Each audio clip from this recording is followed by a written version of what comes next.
Om Shanti. Good morning.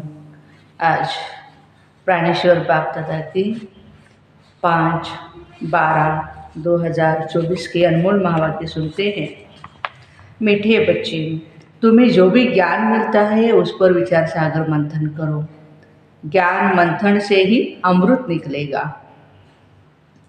प्रश्न है, 21 जन्मों के लिए मालामाल बनने का साधन क्या है? उत्तर, ज्ञान रत्न। जितना तुम इस पुरुषोत्तम संगम युग पर ज्ञान रत्न धारण करते हो उतना ही मालामाल बनते हो। अभी के ज्ञान रत्न वहाँ हीरे जवाहरात बन जाते हैं। जब आत्मा ज्ञान रत्न धारण करे, मुख से ज्ञान रत्न निकाले, रत्न ही सुने और सुनाए, तब उनके हर्षित चेहरे से बाप का नाम बाला हो जाएगा। आसुरी गुण निकले तब मालामाल बने। ओम शांति। बाप बच्चों को ज्ञान और भक्ति पर समझाते हैं। ये तो बच्चे समझते हैं सतयुग में भक्ति नहीं होती और ज्ञान भी सतयुग में नहीं मिलता। श्री कृष्ण न भक्ति करते हैं न ज्ञान की मुरली बजाते हैं। मुरली माना ही ज्ञान देना। गायन है ना मुरली में जादू, तो जरूर कोई जादू होगा ना। सिर्फ मुरली बजाना ये तो कॉमन बात है, वो तो इंस्ट्रूमेंट है। फकीर लोग भी मुरली बजाते हैं, इसमें तो ज्ञान का जादू है। अज्ञान को जादू नहीं कहेंगे। मनुष्य समझते हैं श्री कृष्ण मुरली बजाता था, उनकी बहुत महिमा करते हैं। बाबा कहते हैं श्री कृष्ण तो देवता था। मनुष्य से देवता, देवता से मनुष्य, ये होता ही रहता है। दैवी सृष्टि भी होती है तो मनुष्य सृष्टि भी होती है। इस ज्ञान से मनुष्य से देवता बनते हैं। जब सतयुग है तो ज्ञान का वर्षा है। सतयुग में भक्ति नहीं होती है। देवता जब मनुष्य बनते हैं तब भक्ति शुरू होती है। देवता जब मनुष्य बनते हैं तब भक्ति शुरू होती है। द्वापर युग में मनुष्य को विकारी कहा जाता है और देवताओं को निर्विकारी कहा जाता है। देवताओं की सृष्टि को पवित्र दुनिया कहा जाता है। अभी तुम मनुष्य से देवता बन रहे हो। देवताओं में फिर यह ज्ञान होगा नहीं। देवताएं सद्गति में है, ज्ञान चाहिए किसको? दुर्गति वालों को। इस ज्ञान से दैवी गुण आते हैं। ज्ञान के धारणा वालों की चलन भी देवताई होती है, कम धारणा वालों की चलन मिक्स होती है। आसुरी चलन तो नहीं कहेंगे, धारणा नहीं तो हमारे बच्चे कैसे कहलाएंगे? बच्चे बाप को नहीं जानते तो बाप भी बच्चों को कैसे जानेंगे? कितनी कच्ची कच्ची गालियाँ बाप को देते हैं। भगवान को गाली देना कितना खराब है। फिर जब वह ब्राह्मण बनते तो गाली देना बंद हो जाता है। तो इस ज्ञान का विचार सागर मंथन करना चाहिए ना। स्टूडेंट विचार सागर मंथन कर ज्ञान को उन्नति में लाते हैं। तुमको यह ज्ञान मिलता है, उस पर विचार सागर मंथन करने से अमृत निकलेगा। विचार सागर मंथन नहीं होगा तो क्या मंथन होगा? आसुरी विचार मंथन जिसे कि चढ़ाई निकलता है। अभी तुम हो गॉडिक स्टूडेंट, जानते हो मनुष्य से देवता बनने की पढ़ाई बाप पढ़ा रहे हैं। देवता तो नहीं पढ़ाएंगे ना। देवताओं को कभी ज्ञान का सागर नहीं कहा जाता। बाप ही ज्ञान का सागर है। तो अपने से पूछना है, हमारे में सब भी दैवी गुण है? अगर आसुरी गुण है तो उसे निकाल देना चाहिए, तभी देवता बनेंगे। अभी तुम हो पुरुषोत्तम संगम युग पर। पुरुषोत्तम बन रहे हो तो वातावरण भी बहुत अच्छा होना चाहिए। छी बातें मुख से नहीं निकलनी चाहिए, नहीं तो कहा जाएगा कम दर्जे का है। वातावरण से झट पता पड़ता है। मुख से वचन ही दुख देने वाले निकलते हैं। तुम बच्चों को बाप का नाम बाला करना है। सदैव मुखड़ा हर्षित रहना चाहिए। मुख से सदैव रतन ही निकले। ये लक्ष्मी नारायण कितने हर्षित मुख हैं। इनकी आत्मा ने ज्ञान रत्न धारण किए थे। मुख से यह रत्न निकाले थे, रत्न ही सुनते सुनाते थे। कितनी खुशी रहनी चाहिए। अभी तुम जो ज्ञान रत्न लेते हो ना, वो फिर सच्चे सच्चे हीरे जवाहरात बन जाते हैं। 9 रत्नों की माला कोई हीरे जवाहरातों की नहीं, इन चैतन्य रत्नों की माला है। मनुष्य लोग फिर वह रत्न समझ अंगूठियाँ आदि पहनते हैं। ज्ञान रत्नों की माला इस पुरुषोत्तम संगम युग पर ही बनती है। ये रत्न ही 21 जन्मों के लिए माला माल बना देते। देखो अभी जितना हम ज्ञान रत्नों लेते जाएंगे उतना ही सतयुग में हीरे जवाहरात हमारे बनते जाएंगे, जिसको कोई लूट नहीं सकता है। यहाँ पहनो तो झट कोई लूट लेवे। तो अपने को बहुत बहुत समझदार बनाना है, आसुरी गुणों को निकालना है। आसुरी गुण वाले की शक्ल ही ऐसी होती है। क्रोध में तो लाल तांबा मिसल हो जाते हैं, काम विकार वाले तो एकदम काले मुंह वाले बन जाते हैं। श्री कृष्ण को भी काला दिखाते हैं ना, विकारों के कारण ही गोरे से सावरा बन गया। तुम बच्चों को हर एक बात का विचार सागर मंथन करना चाहिए। यह पढ़ाई है बहुत धन पाने की। तुम बच्चों का सुना हुआ है, क्वीन विक्टोरिया का वजीर पहले बहुत गरीब था, दीवा जला करके पड़ता था। रोड स्ट्रीट लाइट पर भी हमारे अम्बेडकर जी, बाबा साहेब अम्बेडकर जी भी, उनका भी इतिहास है ना, वहाँ पर वो पढ़ते थे। और देखो कितना बड़ा संविधान लिखा उन्होंने भारत देश का। तो ये क्वीन विक्टोरिया का वजीर।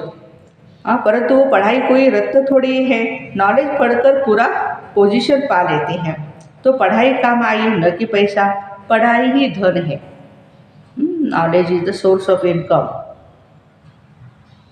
वो है हद का, ये है बेहद का धन। अभी तुम समझते हो बाप हमको पढ़ाकर विश्व का मालिक बनाते हैं। वहाँ तो धन कमाने के लिए पढ़ाई नहीं पढ़ेंगे, वहाँ तो अभी के पुरुषार्थ से अकिचर धन मिलता है। धन अविनाशी बन जाता है। देवताओं के पास बहुत धन था, फिर जब वाम मार्ग रावण राज्य में आते तो कितना धन था, कितने मंदिर बनवाए, फिर बाद में मुसलमानों ने लूटा, कितने धनवान थे। आजकल की पढ़ाई से इतना धनवान नहीं बन सकते। तो इस पढ़ाई से देखो मनुष्य क्या बन जाते हैं। गरीब से साहूकार, अभी भारत देखो कितना गरीब है, नाम के साहूकार भी है, उनको तो बिल्कुल ही फुर्सत नहीं है। उनको अपने धन का, पोजीशन का, बाबा कहते कितना अहंकार रहता है। उनको बोलो यहाँ आवे, पढ़ाई पढ़े ना, राज्यों की पढ़ाई पढ़े, नहीं टाइम उनको। इसमें अहंकार आदि मिट जाना चाहिए। ज्ञान मार्ग में हम आत्मा है, आत्मा के पास धन दौलत हीरे जवाहरात आदि कुछ भी नहीं है। बाबा कहते मीठे बच्चे देह सहित देह के सभी संबंध छोड़ो। आत्मा शरीर छोड़ती है तो फिर साहूकारी आदि सब खत्म हो जाती है। फिर नए सिर से पढ़े, धन कमाएं, तब धनवान बने, या तो दान पुण्य अच्छा किया होगा तो साहूकार के घर में जन्म लेंगे। कहते हैं ना, ये पास्ट कर्मों का हिसाब है या फल है। नॉलेज का दान दिया है, वह कॉलेज धर्मशाला आदि बनाई है तो उसका फल मिलता है, परंतु अल्पकाल के लिए। यह दान पुण्य आदि भी यहाँ ही किया जाता है, सतयुग में नहीं। सतयुग में अच्छे कर्म होते हैं क्योंकि अभी का वर्षा मिला हुआ है। वहाँ कोई भी विकर्म नहीं बनेगा क्योंकि रावण ही नहीं, विकार में जाने से विकारी कर्म बन जाते हैं। विकर्म, विकार में जाने से विकर्म बनते हैं। स्वर्ग में विकर्म होते नहीं, सारा मदार कर्मों पर है। यह माया रावण अवगुणी बनाता है, बाबा आकर सर्वगुण संपन्न बनाते हैं। राम वंश और रावण वंश की युद्ध चलती है। तुम राम के बच्चे हो, कितने अच्छे अच्छे बच्चे माया से हार खा लेते। बाबा नाम नहीं बतलाते, फिर भी उम्मीद रखते हैं। अधम ते अधम का भी उद्धार करना होता है। बाबा को सारे विश्व का उद्धार करना है। रावण के राज्य में सभी अधम गति को पाए हुए हैं।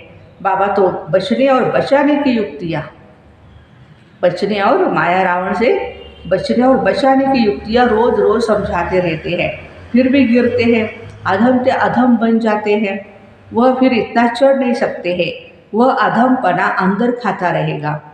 जो भी विकारी ख्यालात है, जो भी कुछ है, बाबा कहते अंदर भी खाते रहेंगे। जैसे कहते अंतकाल जो स्त्री सिमरे, उनकी बुद्धि में वह अधमपना ही याद आता रहेगा। तो बाप बेट बच्चों को समझाते, कल्प कल्प तुम ही सुनते हो। सृष्टि का चक्र कैसे फिरता, जानवर तो नहीं जानेंगे ना, तुम ही सुनते हो और समझते हो। मनुष्य तो मनुष्य ही है। इन लक्ष्मी नारायण को भी नाक कान आदि सभी है, फिर भी मनुष्य है, दैवी गुण वाले है ना, इसलिए उनको देवता कहा जाता है।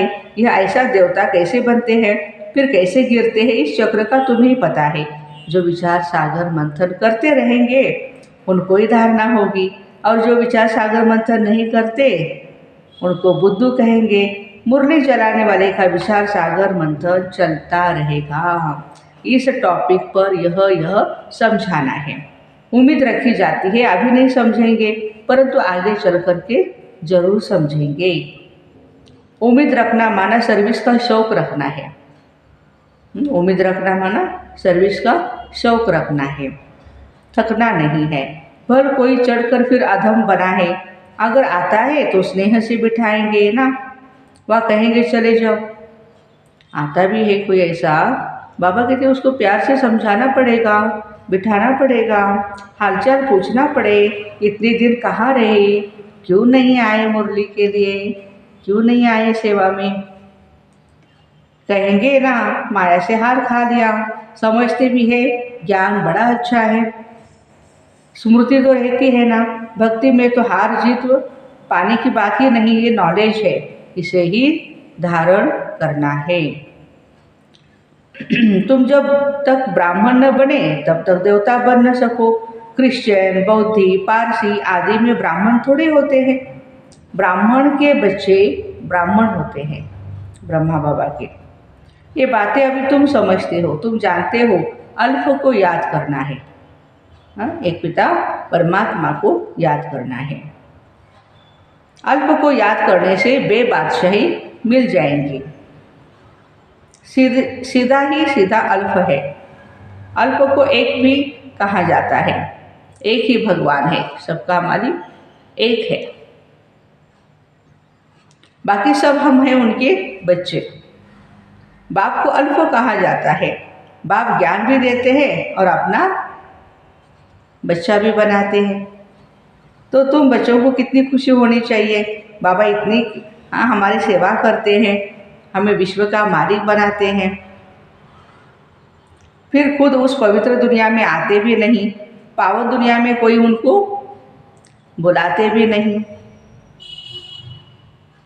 पतित दुनिया में ही बुलाते हैं। पावन दुनिया में आकर के क्या करेंगे, उनका नाम ही है पतित पावन। तो पुरानी दुनिया को पावन दुनिया बनाना एक परमात्मा की ड्यूटी है। बाबा है, उनका नाम है शिव। बच्चों को क्या कहेंगे, आत्माओं को तो एक तो नाम आत्मा है और दूसरा शालिग्राम, दोनों की पूजा होती है, परंतु पूजा करने वालों को कुछ भी पता नहीं है, बस एक रस्म रिवाज बना दी है पूजा की। शिवलिंग की प्रतिष्ठापना भी करते हैं, शालिग्राम भी बनाते, पूजा करते हैं। बाबा कहते देवियों के भी फर्स्ट क्लास हीरे मोतियों के महल आदि बनाते हैं, पूजा करते हैं। वो तो मिट्टी का लिंग बनाया और तोड़ा,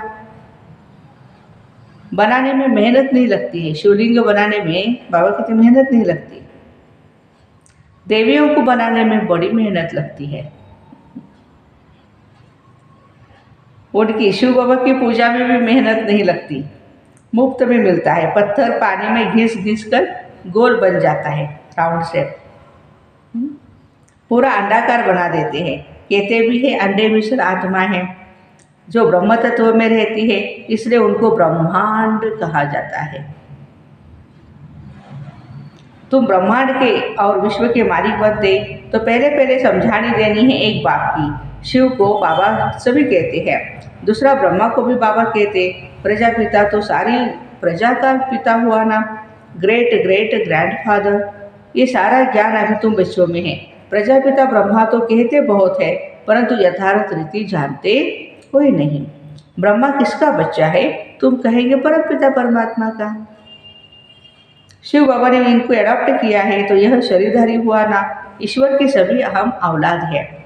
फिर जब शरीर मिलता है तो प्रजापिता ब्रह्मा की एडॉप्शन कहते, वह एडॉप्शन नहीं है। क्या आत्माओं को परमपिता परमात्मा ने एडॉप्ट किया? नहीं, तुमको एडॉप्ट किया है। अभी तुम हो ही ब्रह्मा कुमार, ब्रह्मा कुमारियाँ। शिव बाबा एडॉप्ट नहीं करते, सभी आत्माएं अनादि अविनाशी है। परमात्मा के हम सभी बच्चे ही हैं, ब्रह्मा के द्वारा हमें एडॉप्ट होता है। सभी आत्माओं को अपना अपना शरीर, अपना अपना पार्ट भी मिला हुआ है जो बजाना ही होता है। यह पार्ट अनादि अविनाशी परंपरा से चला आता है, उनका कोई भी आदि या अंत नहीं कहेंगे। अच्छा, मीठे मीठे सिक्के लगे बच्चों प्रति माता पिता बाप दादा का याद प्यार और गुड मॉर्निंग। रूहानी बाप की रूहानी बच्चों को नमस्ते। हम रूहानी बच्चों की रूहानी माता पिता बाप दादा को याद प्यार गुड मॉर्निंग और नमस्ते। वाह बाबा वाह, शुक्रिया बाबा शुक्रिया। धारणा के लिए मुख्य सार है अपनी साहूकारी पोजीशन आदि का अहंकार मिटा देना है। अविनाशी ज्ञान धन से स्वयं को मालामाल बनाना है। सर्विस में कभी भी थकना नहीं है। वातावरण को अच्छा रखने के लिए मुख से सदैव रत्न ही निकालने हैं। दुख देने वाले बोल न निकले, यह ध्यान रखना है। हर्षित मुख रहना है। आज का वरदान है कैसे भी वायुमंडल में मन बुद्धि को सेकंड में एकाग्र करने वाले सर्वशक्ति संपन्न भव। बाप दादा ने सभी बच्चों को सर्वशक्तियाँ वर्षे में दी है। याद की शक्ति का अर्थ है मन बुद्धि को जहाँ लगाना चाहो वहाँ लग जाए। याद का अर्थ क्या है? मन बुद्धि को जहाँ लगाना चाहे वहाँ लग जाए। कैसे भी वायुमंडल के बीच अपने मन बुद्धि को सेकंड में एकाग्र कर लो। परिस्थिति हलचल की हो, वायुमंडल तमोगुणी हो, माया अपना बनाने का प्रयत्न कर रही हो, फिर भी सेकंड में एकाग्र हो जाओ। ऐसी कंट्रोलिंग पावर हो तब कहेंगे सर्वशक्ति संपन्न। तमोगुणी वातावरण, परिस्थिति भी हलचल की, माया अपना बनाने की भी प्रयास करे, लेकिन उस समय बाबा कहते सेकंड में एकाग्र हो जाओ। Controlling power. स्लोगन है विश्व कल्याण की जिम्मेवारी और पवित्रता की लाइट का ताज पहनने वाले ही डबल ताजधारी बनते हैं। विश्व कल्याण की जिम्मेवारी और पवित्रता की लाइट का ताज, दोनों ताज है ना, तो डबल ताजधारी बनते हैं। तो ऐसे कैसे भी वायुमंडल में मन बुद्धि को सेकंड में एकाग्र करने वाले सर्वशक्ति संपन्न भाई बहनों को ओम शांति। Have a nice day.